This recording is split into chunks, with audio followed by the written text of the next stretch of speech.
Hi. So I've just watched the tail end of an interview between Nicola Sturgeon and Andrew Marr on the Andrew Marr Show. I say tail end, I got about perhaps 15 minutes of it. I didn't watch it from the start, just turned the TV on.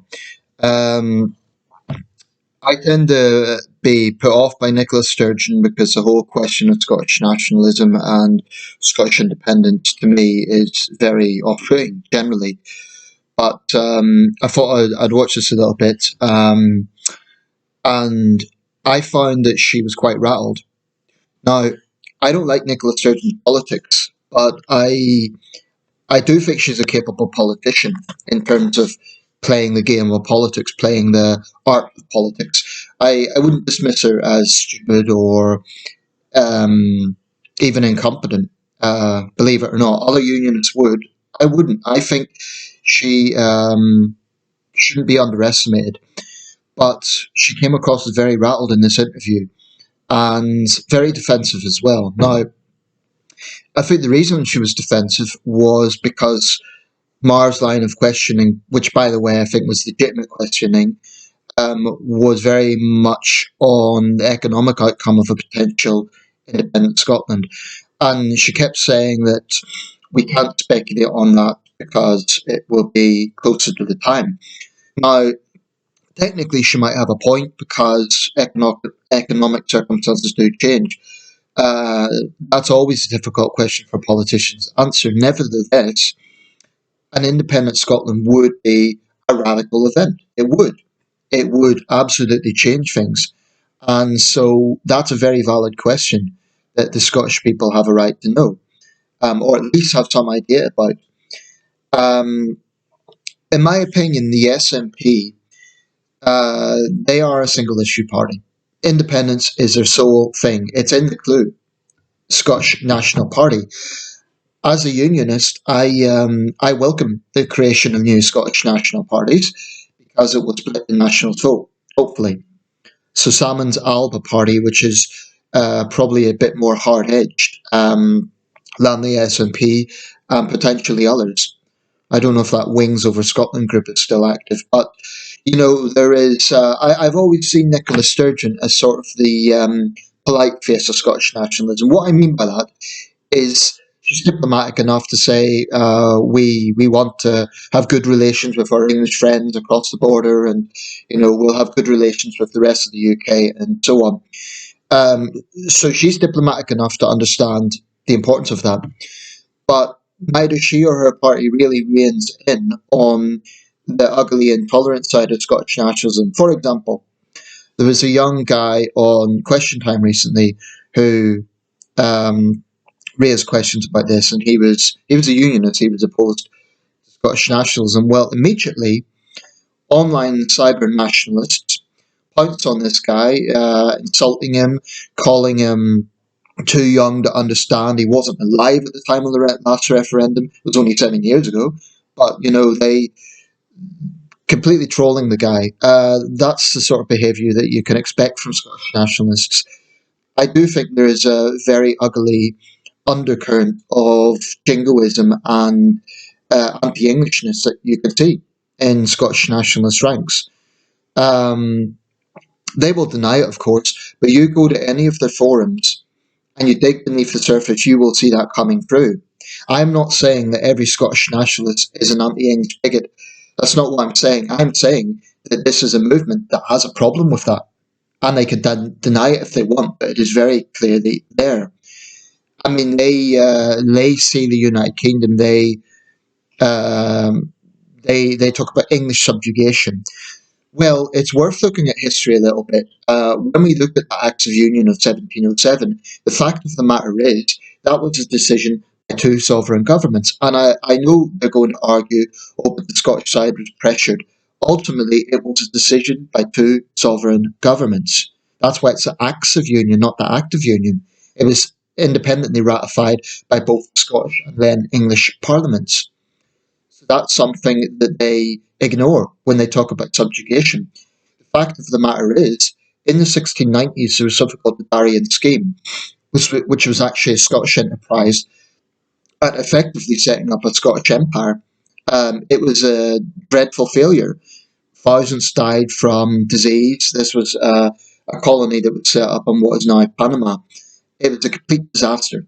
Um, it was only after the Union that Scotland got its greatest prosperity. This is something that the Nationalists want to ignore.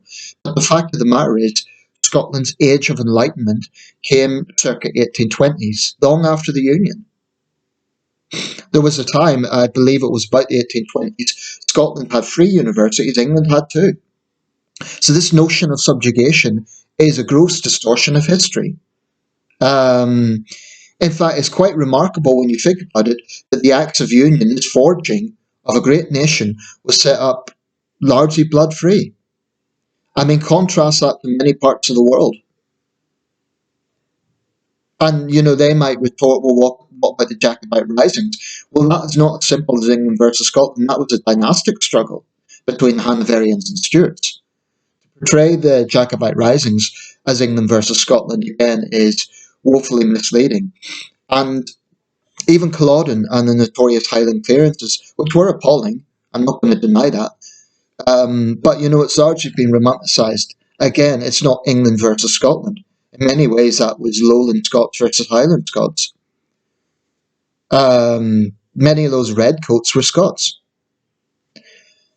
Why does that matter? It matters because the SNP and Scottish Nationalists do very much rely on romantic notions of nationalism. So it's useful to look at that and what exactly it involved. But, looking at more contemporary issues doesn't make sense. Doesn't make sense to break up a 314-year-old union, and arguably going even further back than that if we talk about the Acts of Union under the Crown. The under James I and James VI of Scotland. It goes even further back than that. But they want to break that up ultimately, and they can say what they want. They could try to put a slant on it and say, oh, we don't want to break up the Union, we just want Scottish independence. But Scottish independence, by definition, is a breakup of the Union. You can't gloss it over any other way. That's what it would mean. So I don't know why they bristle at the idea that they don't want to break up the Union. That's exactly what they want to do. Because it's the only way to get Scottish independence. So you replace that 314-year-old union to rejoin a 47-year-old union, the EU. Does that make any sense? One of the main arguments that those who demand a second referendum put is that the last time around, when the majority of Scots voted to stay in the Union, they were misled. That they were promised that they would have kind of leeway on any EU referendum. I was quite closely involved in that Scottish independence referendum of 2014. The EU issue was very, very peripheral. It was not a major election issue. The major election issue was arguments for and against independence at that time. So for nationalists to say, oh, well, it only went that way because the Scottish people were misled is frankly ridiculous. It's also patronising to those who voted for Better Together, saying basically that they were foolish, that they were, led into this thing. It also ignores the fact that there will be Scots who were disappointed at the Brexit result, but they also want the UK to stay together. I mean, I voted Remain. Brexit certainly wasn't the outcome that I wanted, but as much as I was disappointed by that, I would be far, far more devastated if the UK broke up. And I imagine there will be Scots who feel that way. So this idea that the SNP just patronises Remain voters, remaining in the UK voters, and says, oh, you only done it because you were misled. They talk about democracy. It's about time that they respect the democracy of the Better Together mandate. I mean, take the EU referendum, for example. We've had 2 referendums on that issue, 1975 and 2016. That's a gap of, 41 years. 41 years. So, that's the sort of generational gap that was between those referendums. The idea that Scotland should have another referendum after 7 years strikes me as far too premature. It should be once in a generation. And SNP leaders were saying that at the time. Of course, there's this civil war between Salmond and Sturgeon, but Salmond was saying that. And it seems to me that Nationalist argument comes down to we will keep pushing for referendums until we get our way. I mean, what if they have another referendum and it's very close? And let's say it is very close. Well, if the Better Together side win, but it is very close, then the Nationalists will demand a rerun. If it's very close and the Nationalists win, then Unionists will call foul play. Referendums, in my view, are trouble. They do nothing but cause divisions in society. We've seen that with Brexit. Where people are tribalised, that you're a Remainer, you're a Leaver. Well, in Scotland, you get a microcosm of that, but it would be you're a Unionist, you're a Nationalist. It would divide Scots. In fact, it already largely has.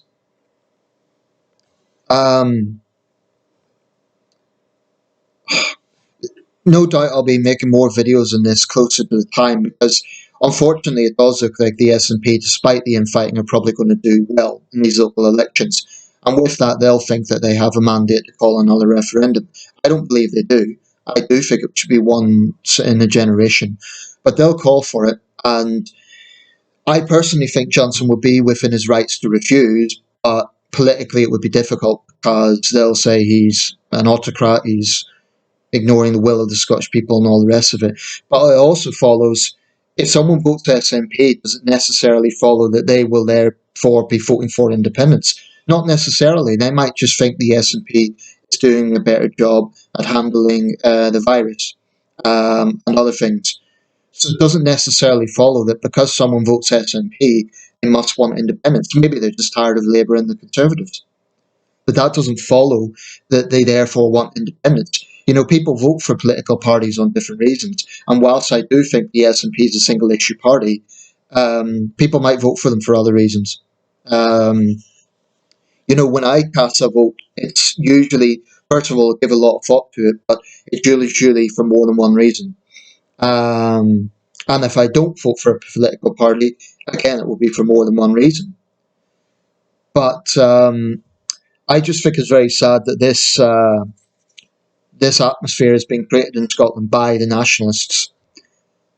They will say it's both ways. Well, the Unionists are simply trying to preserve status quo. The Unionists aren't creating this tension. Okay? And, look at the face of the SNP at the moment. You have the Justice spokesman who is trying to bring in basically de facto blasphemy laws. You have a leader who's having infighting with her rival, and she's getting defensive about legitimate questions. It could be a case that the SNP has been in power for a long time now, and actually, in any democracy, you have a sort of fatigue from that. I don't know what's going to happen on May the 6th, but unfortunately, it does look like the Nationalists are going to do well, and I think that's really unfortunate because they will then push for another referendum. I personally think unionist parties need to not work together de facto. They'll have differences, but they need to be sensible. And in the end of the day, Labour, the Tories and the Lib Dems are all unionist parties. They need to be sensible. The Greens are pathetic. They don't know where they stand. The Scottish Greens are for independence, the English Greens who want to be a party of government, they won't get in the way. I just think we're going to have a whole rerun of 2014 and all the divisions that caused. I was in Edinburgh on referendum day, and there was no violence, but so I don't want to exaggerate, but it was tense. It was tense, and there was name calling, and it was a tense atmosphere. So, in the end of the day, I'm not sitting on the fence. The United Kingdom is my country. I love my country, and I don't want to see it torn apart. Right, I'll leave it there because no doubt there will be more to say about this. Thanks for watching.